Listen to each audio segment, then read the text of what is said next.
Selamat siang pemirsa. Anda bergabung dengan channel kami Kreativitas Tanpa Batas. Untuk yang kemarin mungkin kita membahas masalah pengecatan dasar untuk patung angsa ini. Jadi saya ulangi lagi, patung angsa ini terbuat dari karet ban bekas, ya, karya brilian dari rekan kami yaitu Pak Nana, ya. Jadi ini sudah terkondisi warna dasar putih, ya. Sekarang pemirsa, saya akan ajak melihat atau bagaimana saya akan mengecat di bagian paruh angsa ini. Seperti kemarin, hanya saja kalau kemarin itu catnya cuma putih, kalau untuk paruh yang perlu disediakan warnanya paling tidak seperti ini pemirsa, ya. Jadi warna putih, ada warna putih, warna kuning, warna coklat tua, warna merah. Yang ini tempat cuci kuasnya.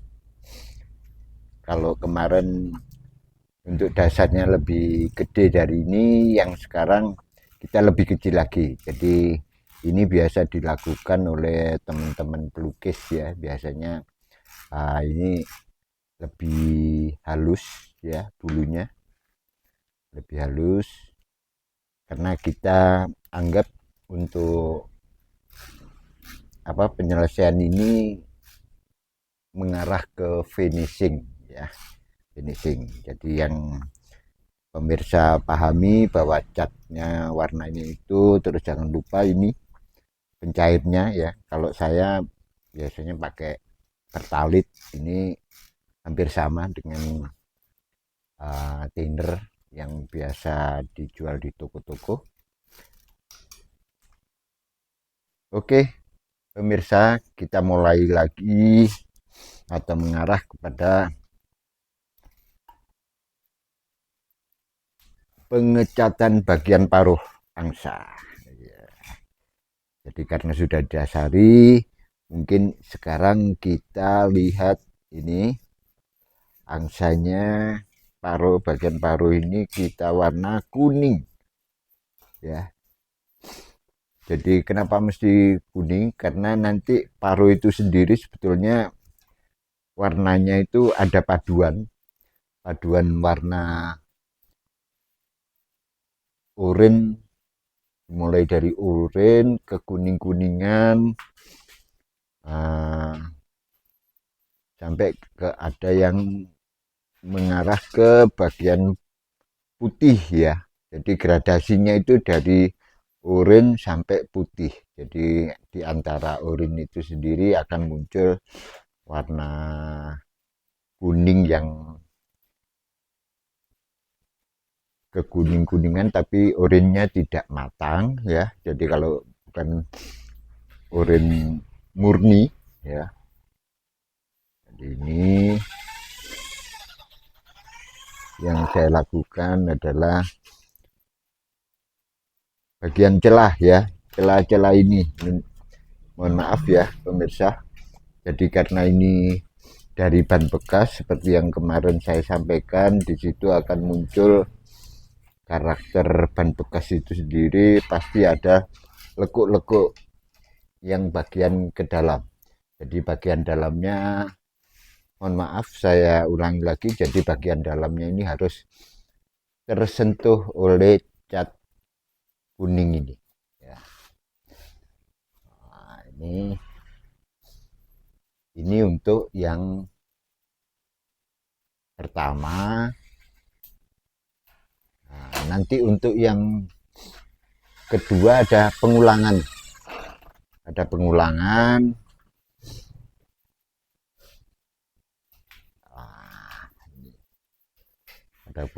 kalau sudah dianggap terasa setengah kering gitu bisa diulang. Kalau masih terlalu basah itu diulang sepertinya tidak ada efeknya ya, jadi masih tetap kelihatan transparan.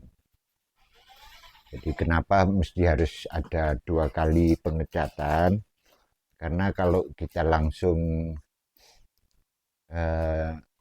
warnanya itu tidak diulang, itu masih nampak transparan. Dan transparan ini memang karena ada campuran dengan pencairnya tadi, catnya. Kalau tidak pakai pencair itu keringnya lama ya. Jadi saya ulangi atau saya ingatkan untuk kalau tidak ada pencairnya, kekeringan cat itu sendiri lama, bisa 2-3 hari baru kering ya.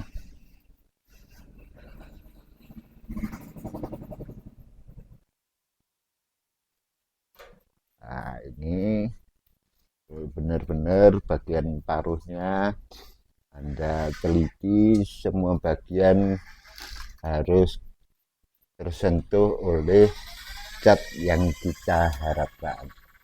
Ini bagian paruh ya. Bagian paruh.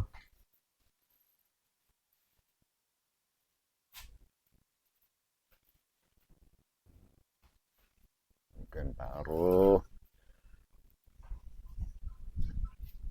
Ini paruh untuk patung angsa itu warnanya sama dengan warna kaki ya, kakinya ya. Jadi ini nanti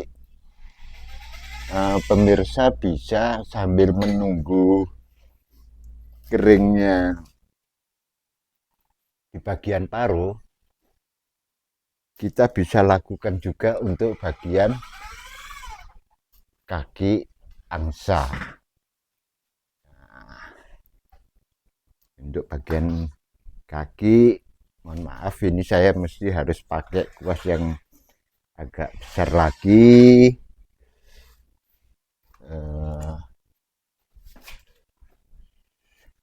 Oke, nah ini kembali ya, karena bagian kaki lumayan agak lebar ya. Jadi pemirsa, kalau kemarin bagian dasar juga pakai kuas yang sebesar ini, 1 in ya. Nah ini saya mempergunakan untuk pengecatan kaki angsa.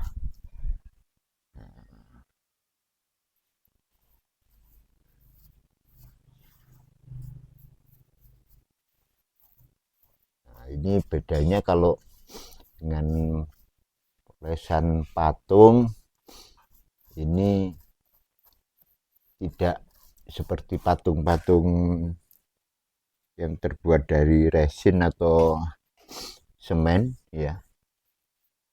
Jadi permukaannya ini memang beda dengan permukaan yang semen ya. Kalau semen itu atau resin itu bisa halus ya, tapi di sini bukan perkara halusnya, tapi ada celah-celah bawaan dari ban itu sendiri, ada ruang-ruang yang ke dalam. Yang ke dalam ini harus tersentuh oleh cat ya, guratan atau istilahnya kalau orang Indonesia bilang batian ya, batiannya ban itu sendiri yang membuat jadi tidak rata ya. Nah, ini pemirsa, saya sekalian sambil nunggu pengecatan cat bagian paruh tadi kering atau setengah kering, kita bisa lakukan karena warnanya yang dibutuhkan untuk kaki angsa maupun paruh itu warnanya hampir sama. Jadi ada kuning, ada oranye, ada merah ya. Jadi oranye itu kita peroleh karena paduan warna kuning dan merah ya. Jadi kalau pemirsa tidak ada warna oranye, cukup dengan disediakan warna kuning dan merah, itu nanti kalau dicampur pasti jadi oranye. Ini kalau rekan-rekan yang sudah biasa bergulat atau bekerja dengan cat itu paham ya, terutama pelukis-pelukis itu ahlinya ya, dengan warna-warna keterbatasan itu biasanya mereka bisa mengkombinasikan dari beberapa warna yang nantinya akan dihasilkan warna yang seperti diharapkan. Ini warna kuning, semua total kuning ya. Ingat ya pemirsa, ini warna kuning. Untuk bagian kaki di warna kuning. Ini mohon maaf saya beralih ke bagian belakangnya kaki ya. Di bagian belakangnya kaki juga harus kesentuh warna kuning. Wah, iya, ini asik kalau pakai ban bekas ini, ada tantangan tersendiri ya, karena medianya tidak sehalus media yang mungkin hasil cetakan ya. Jadi di sini kita dituntut untuk terutama telaten ya, istilahnya telaten.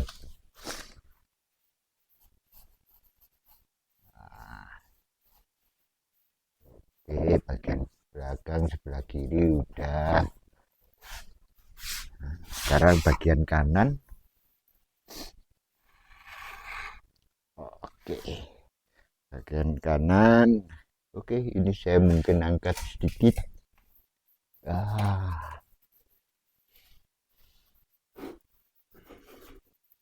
Ini pemirsa.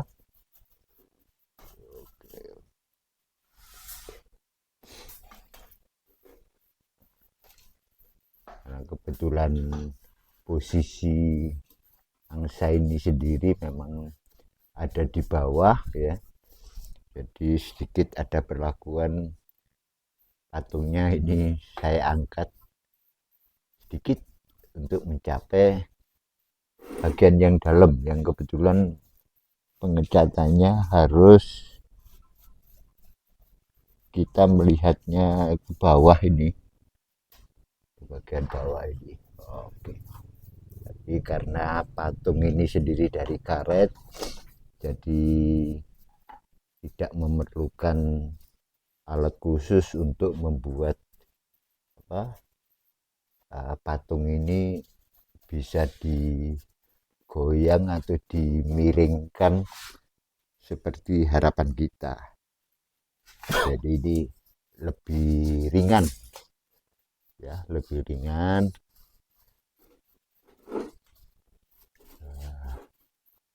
Pastikan semua tertutup dengan warna kuning. Oke pemirsa, sekarang kita ulangi.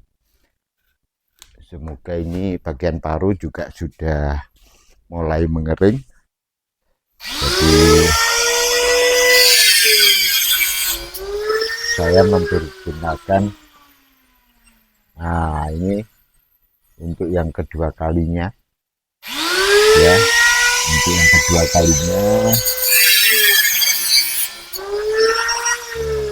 Ini nampak tertutup ya.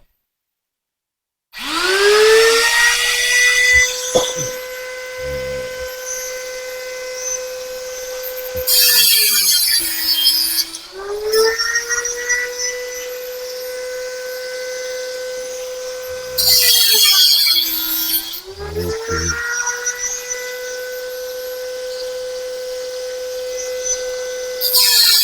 Dan kuning.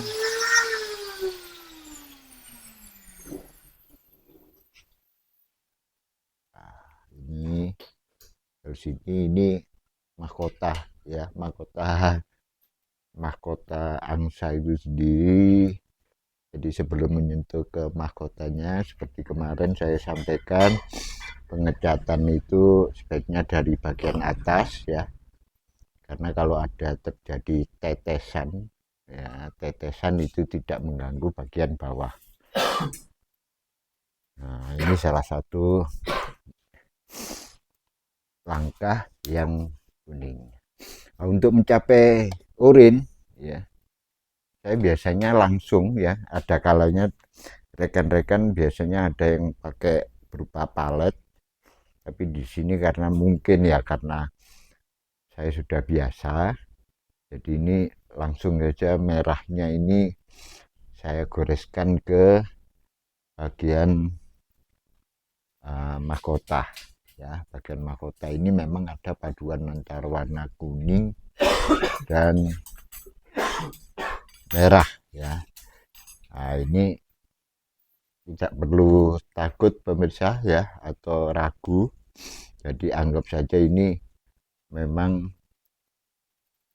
nampaknya kayaknya urinnya terlalu tua ya. Jadi untuk bikin urinnya supaya agak mudah, bagaimana? Nah, ini langkah berikutnya, Anda harus pakai kuning lagi ya. Nah, di sini warna kuning. Oke. Di sini akan halus ya. Ini nampak akan gradasinya kena ya. Karena Anda campurkan dengan warna kuning asli ya. Nah, ini pemirsa, coba ada mati ya. Jadi urinnya memang lebih memikat ya, tidak terlalu urin benar ya. Tapi jangan lupa harus mempergunakan kuas yang sebesar ini ya, karena untuk mencapai lubang-lubang bekas apa ini ornamen yang timbul dari ban ya. Nah, ini baru Anda kuning lagi. Di sini akan Anda jumpai atau Anda hasilkan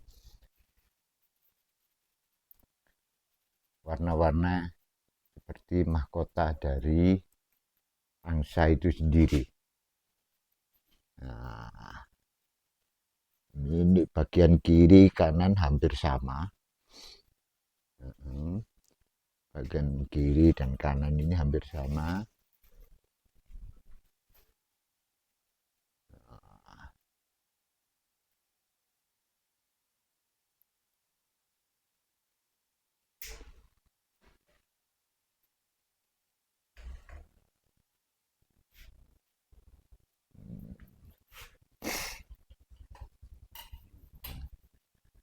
Oke.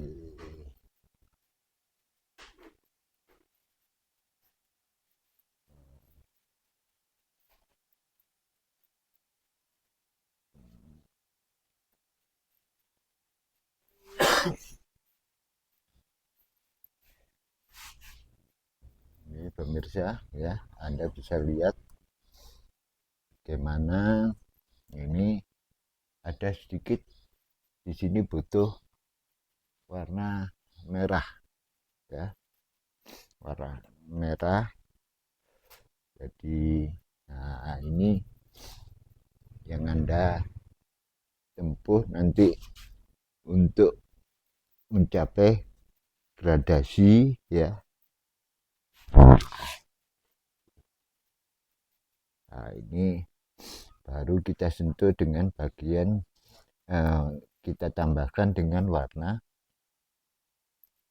kuning. Nah, ini teman-teman, karena ini belum kering betul, jadi pemirsa bisa langsung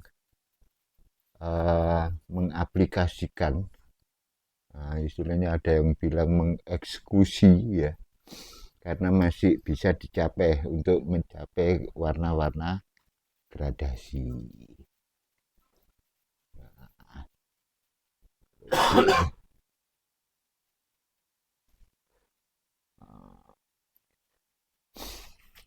Kembali kita tambahkan kuningnya. Nah, ini akan semakin matang ya, warna kuningnya itu lebih alami seperti paro angsa yang sebenarnya. Nah, jadi mohon diingat ya, ingat untuk paro, meskipun kita tidak punya warna oranye, kita punya warna merah, artinya percampuran warna merah dan kuning ini juga akan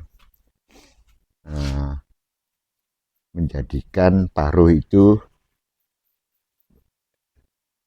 jadi warna kuning seperti yang kita harapkan.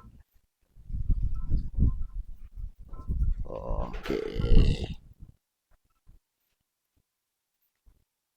Oke, ya. Cantik kan? Oke.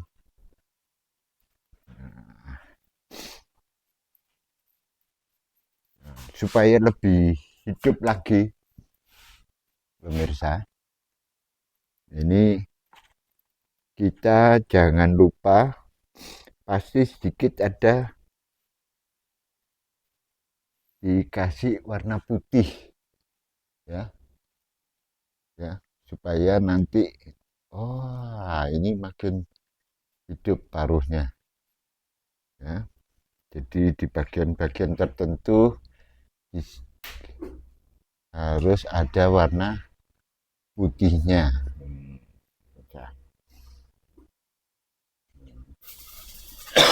Jadi Anda tidak perlu ragu ya, karena alaminya paru itu sendiri sebetulnya ada. Kalau kena sinar itu memang warna putihnya akan muncul ya. Ini yang membuat paru ini kelihatan lebih nyata ya. Nah, ini boleh kalau cuman digores-gores gini aja ujung-ujung dari kuas itu. Ini butuh pengalaman ya, butuh pengalaman, dan saya yakin kalau teman-teman yang biasa melukis mungkin paham ya. Jadi apa yang dilakukan untuk mendapatkan warna-warna gradasi tadi ya.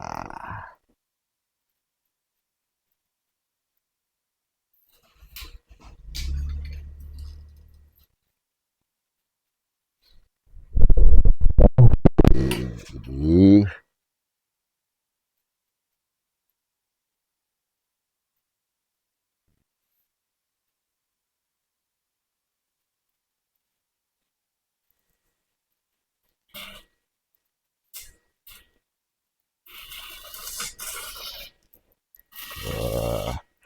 ini cantik ini, makin cantik.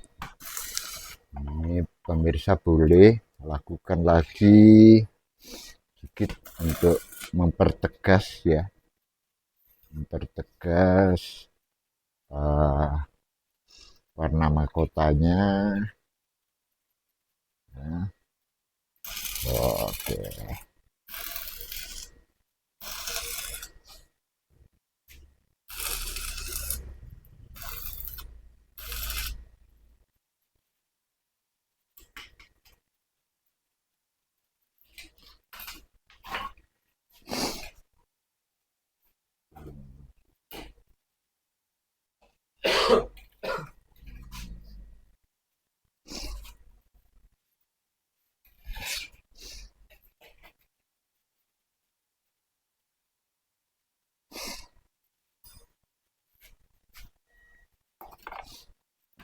supaya tidak terlalu kuat merahnya, kita bantu dengan kuning.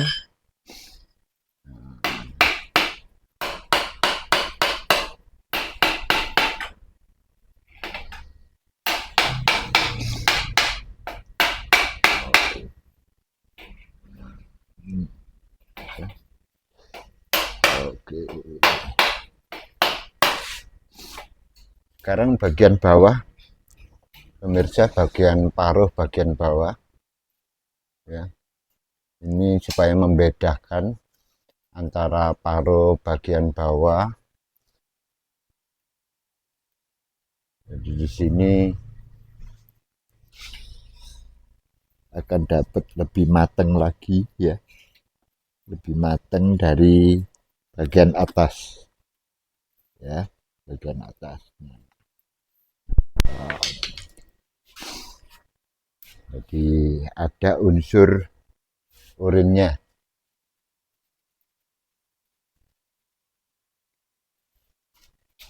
Jadi bagian bawah ini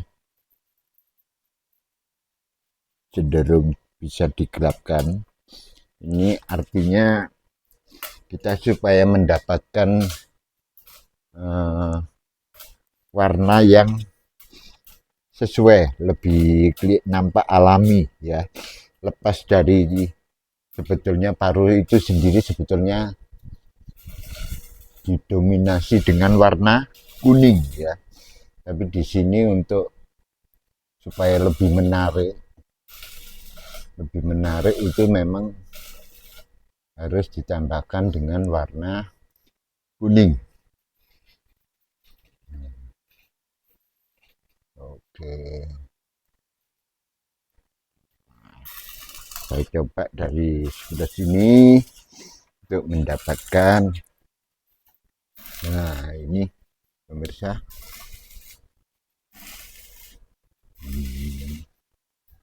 kita dapat ini sudah.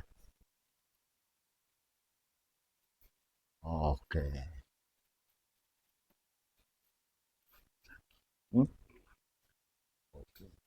Jadi itu pemirsa ya, saya sampaikan lagi, begini caranya kita mengecat bagian paruh ya. Nah, jadi ini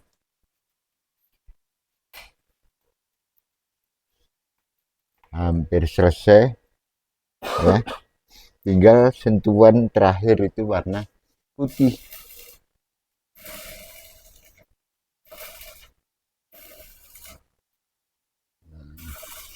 Di sini warna putih, foto di masukkan sedikit saja warna putihnya untuk mendapatkan yang biasanya di sekitar ya, jadi nampak mengkilap. Oke, itu pemirsa yang bisa saya sampaikan cara pengecatan bagian paruh patung angsa dari karet ban bekas.